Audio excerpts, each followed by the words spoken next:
Okay, so I'm going to run my new and improved game here, and say Daniel.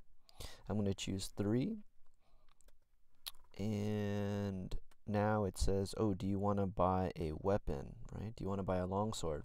And I'm going to say choice number 1, and it says, okay, you now have the longsword equipped. The longsword can deal out 5 damage, and these are prints that I printed out in the function definition for change weapon. Right?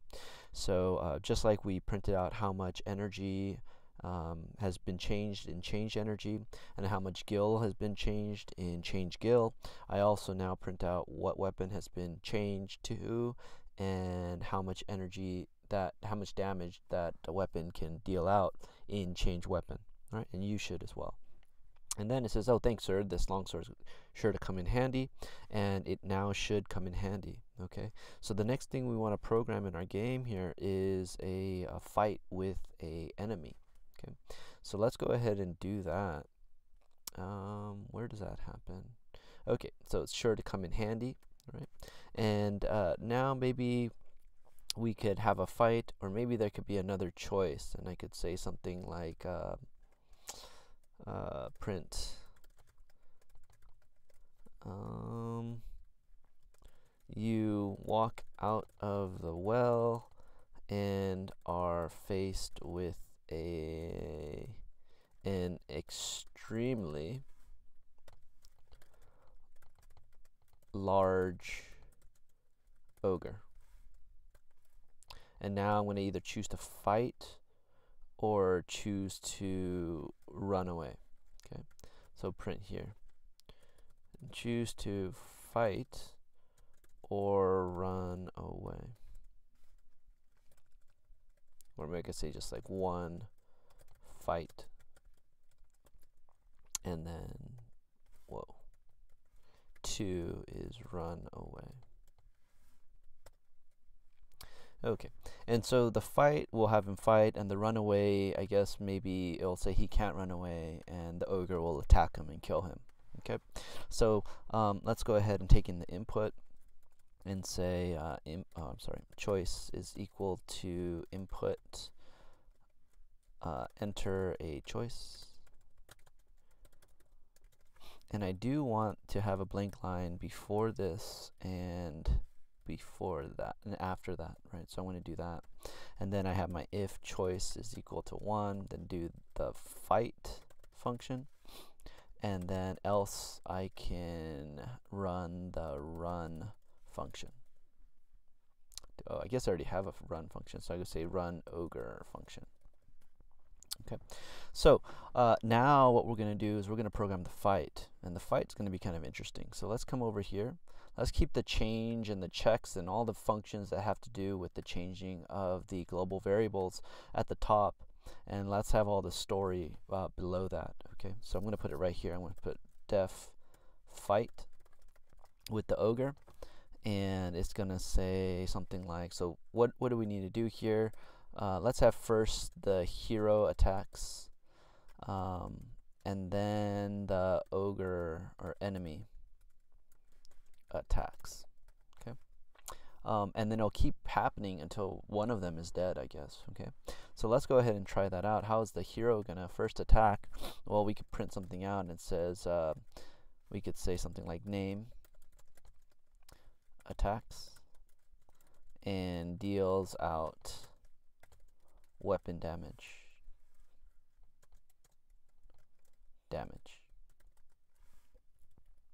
Okay, but the enemy needs to have energy, right? A certain amount of energy for this fight scene to happen the way that we want it to happen. So one way that we could do this is when we run the fight, maybe we can run this every time he fights somebody, right? And maybe the first thing that he can take in, or first argument we could pass, is the name of what he's fighting, right? And we can maybe pass in ogre, and then maybe the second argument that we can pass in is how much energy he has. Okay, so let's do that. And so over in the fight we could have enemy name, and we could also have enemy energy. So we take out that much damage, and what happens to enemy underscore energy? Well, we could say enemy underscore energy is minus the damage, or weapon damage. Okay, so he attacks, deals out some damage, and we probably want to print something out. We probably want to print out something like enemy name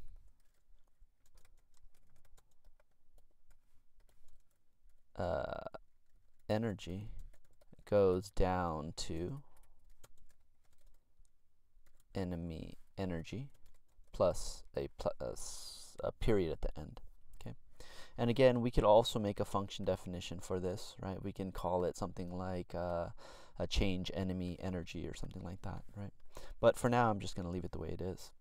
And then what happens after that happens? Well, the enemy is going to attack the hero. So let's go ahead and print and say enemy name attacks and deals out and deals out, and now we want to print out how much damage he's going to print out. So let's do enemy damage plus damage, period, like that.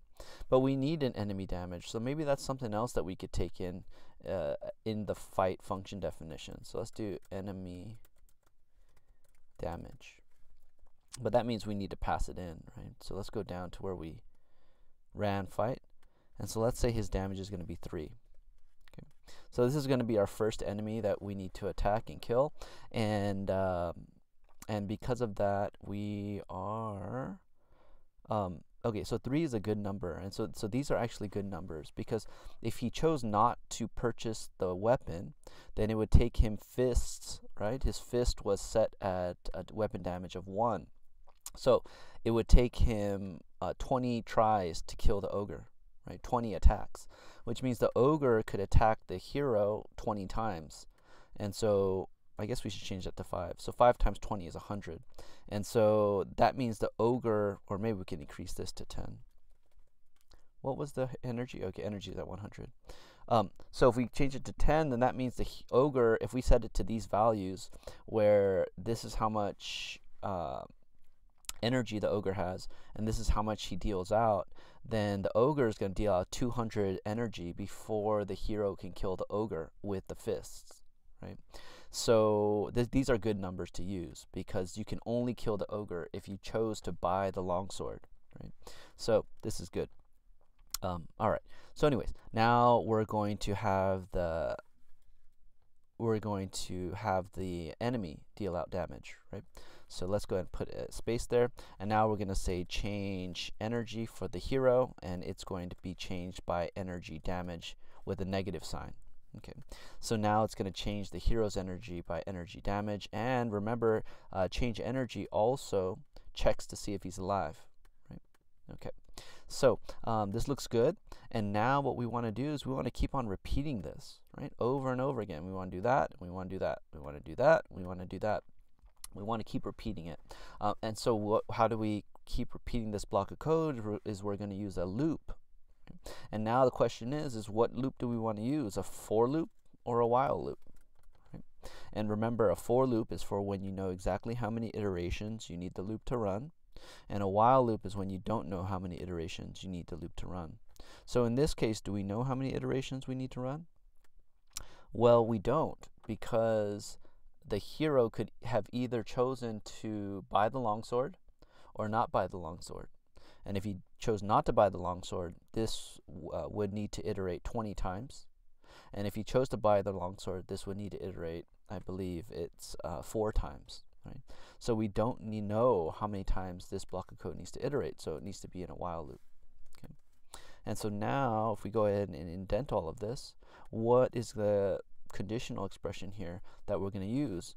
So it's going to be keep going until either the hero is dead or the ogre is dead. Right? So how can we do that? We can say keep going while enemy energy is greater than 0, or energy is greater than 0. Right? So keep going while the enemy is greater than 0 or the hero is greater than 0. So either the hero is going to die, right, when it goes to check the energy, or the hero is going to win.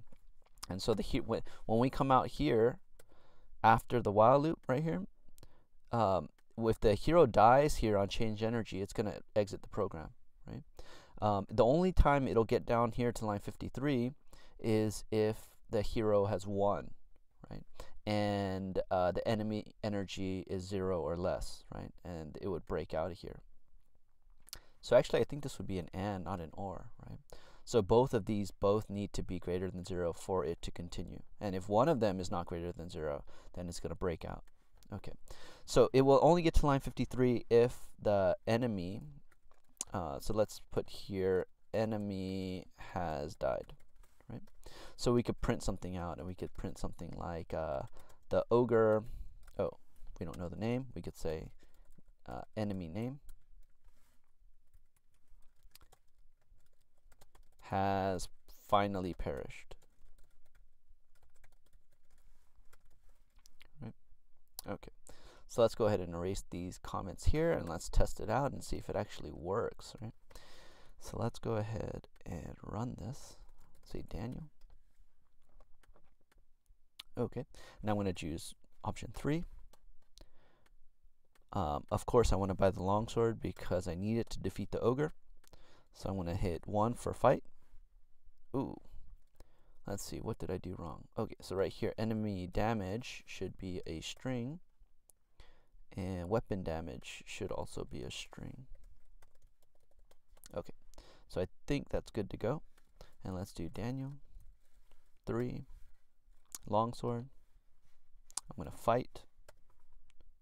Ooh, where is that? Enemy name, enemy energy. Okay, this enemy energy also needs to be a string. So let's save that, run it, Daniel, sack of gold, longsword, I want to fight, and this happens, okay? The ogre has finally perished. So all of this happens so fast, right? It shouldn't happen so fast. It should be more slow. So what we can do is we can cause this while loop to wait every iteration, okay? So how do we do that? Well, maybe we can put here a time.sleep, and we could put 1 second. And in order to run time.sleep, we need to import time. Okay, so let's come to the top, and let's put time here. And then after we print out how many each person attacks, we're going to also do a time.sleep here, right? So let's, well, I just closed up the window. So let's sleep on both after the hero deals out damage and after the enemy deals out damage. So let's do this again. Type in Daniel and type in 3, longsword, fight, and then it goes out 1 second at a time. Okay, so maybe we should change it to 2 seconds because it goes a little fast from my perspective. And also I probably want a new line after the choice. So yeah, so we would have to kind of do something here to make that happen. But anyways, now I put Daniel and I put 3 longsword, fight, and now it is fighting. Right? Okay, so yeah, you can go ahead and incorporate a function like this, right, that takes in the name, the energy, and the amount of damage, and then uses the loop to cause there to be a fight. And you could also actually do a time.sleep in between every print line as well, right? Not just the first one or the second one. So yeah, go ahead and try to incorporate this into your program, and we could talk about the next step after that's done.